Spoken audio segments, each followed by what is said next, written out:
Okay, got my butter, softened butter in here. So now we need a cup of peanut butter. Now, recipe is linked in the description below.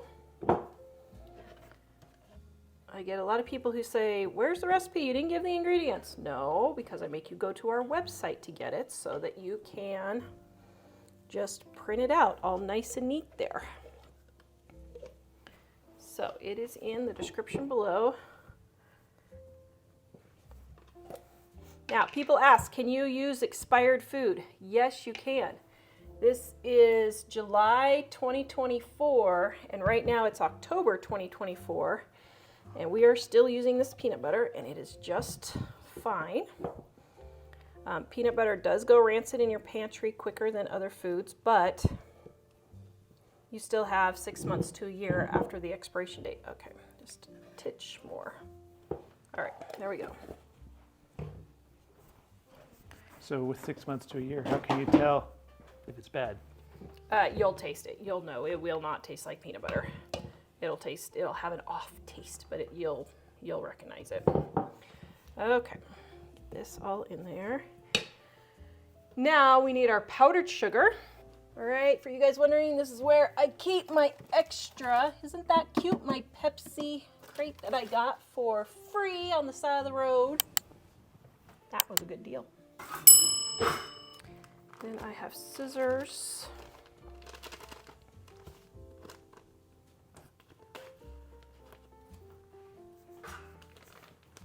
We want 2 cups of powdered sugar. Now I'm not going to dirty another measuring cup. Yes, I know this is liquid and not dry, but for this recipe it doesn't really matter. Okay, scrape all the rest out. Oh my goodness, this is so delicious. This recipe is in our Dining on a Dime cookbook, volume 1, on page 336 if you want the peanut butter cups, or 337 if you want the peanut butter balls. This was my Aunt Donnie's recipe that was given to Grandma, that was given to Mom, that was given to me. Easy recipes that will help you save money on your grocery bill that your family will love. Get your copy in the description below today. Oh, and I forgot my vanilla. This is my homemade vanilla from Dining on a Dime, volume 1 also. This is a great Christmas present. I am almost out. Dear, it's been a rough year. It's been a rough year.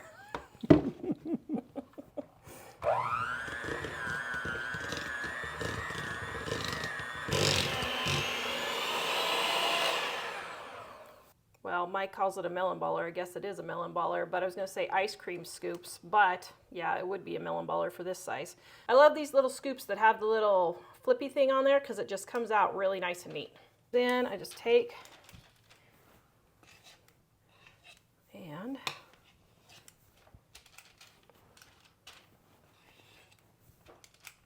now I'm not doing these perfectly, and I'll show you why. Because what I do is after I put them on here, then I go in and I just roll them. This just gives it a measured amount so they're all the same size. Okay, now I'm going to go through and do all these, and then we're going to pop them in the freezer. Okay, now the never-ending question is, where do I put it in the freezer? Oh boy. You can take off my ice pack and it'll fit right on those flat boxes. Oh, there. Okay. Mike's knee ice pack, and it will fit right there. Thank you, dear. See, that's why I need you around. Okay, now we're gonna let these cool for, I don't know, 30 minutes or an hour, and then we're gonna come back and dip them. Okay, there's the ice pack if you need it. Do you guys like my dresser that I put in my pantry? I got this for $25 at the thrift store, and I absolutely love it. Okay, now we got our melting wafers, which I paid $1 for these on clearance after Christmas. So check the clearance aisle after Halloween, Christmas, and Valentine's Day. You can get these 50 to 90% off. One year I got 90% off, so instead of $5, it was around, what would that be, 50 cents, I think?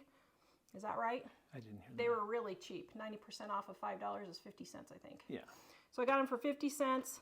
I think I paid $1 for these. So that's a great way to save money on your Christmas candy making. All right, I need to explain something about why the recipe is written differently than how I'm doing it. So you can see here, Grandma and Aunt Donnie and Mom all used 1 packet of chocolate chips and 2 tablespoons of paraffin wax. Why did they do that? Because dipping chocolates were not available when this recipe came down to my family. So you can get the dipping chocolates, or you can get a box of paraffin. I got this one at a yard sale. It's probably $3 or $4 now. And all you do is just take, well, maybe, I think those melted together, but it's fine. All you do is just take and scrape 2 tablespoons of your paraffin in your mixing bowl here, or your measuring cup here, just like so. Now this will last forever. I'm not kidding. I had paraffin that I used for 20 years before I ran out of my Christmas baking, so it's fine. It's not going to go bad. If you're worried about eating wax, guys, it's not a big deal. You'll just poop it out. You won't do anything. It'll just slide right on through, all nice and smooth. So just don't even worry about it. But that is probably getting close to maybe just a little bit more with my 2 tablespoons. And then I would just pour in my chocolate chips and just melt as normal, about 30 seconds, and stir every 15 to 30 seconds after that, and keep stirring so your chocolate doesn't burn. Now, since we're all, what century are we in, dear? 21st. Since we're all 21st century and not the 1900s anymore, we're just going to pour all of our melting wafers in here and get these melted and start dipping our peanut butter balls.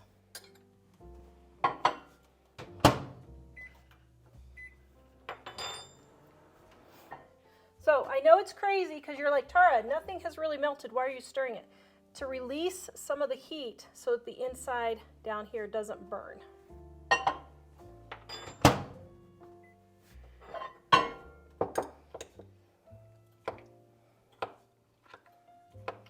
Oh, yum.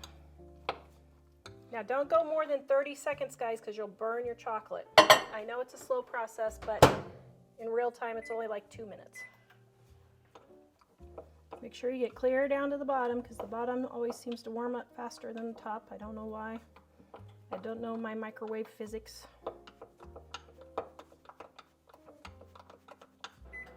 Okay, so that last time I just did 15 seconds because I don't want to burn it. Very good. Okay. Now, this is not as thin as I would like it. I want it actually a little bit thinner. Well, maybe I should warm it up a little bit more. Man, that's pretty hot.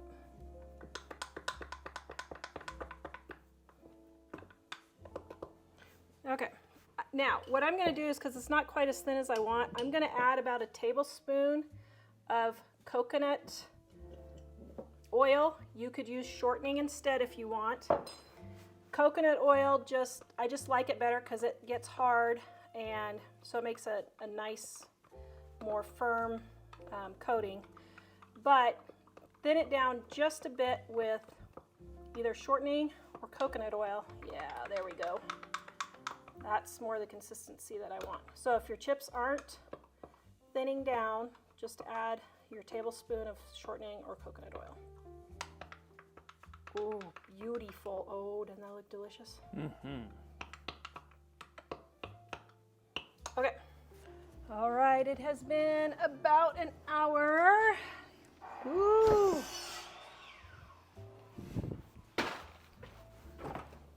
If you guys heard the saw, it was my son outside finishing his tiny house. He's making a bus into a tiny house. Okay, now let's think about this here. How am I going to do this? Okay. All right, so I don't want to waste my parchment paper, so what I'm going to do is I'm going to take these and move them all to this end.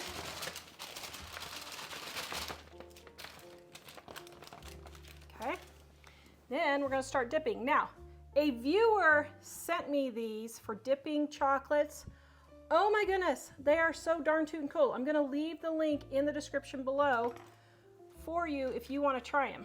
But if you don't have this fancy schmancy thing that's so cool, you can use a toothpick and just dip and tap it. There you go. Set it on your baking sheet and then just take your toothpick and just fix the top there. I'll show you how we do it with this little jobber. Put it in there, stir it around.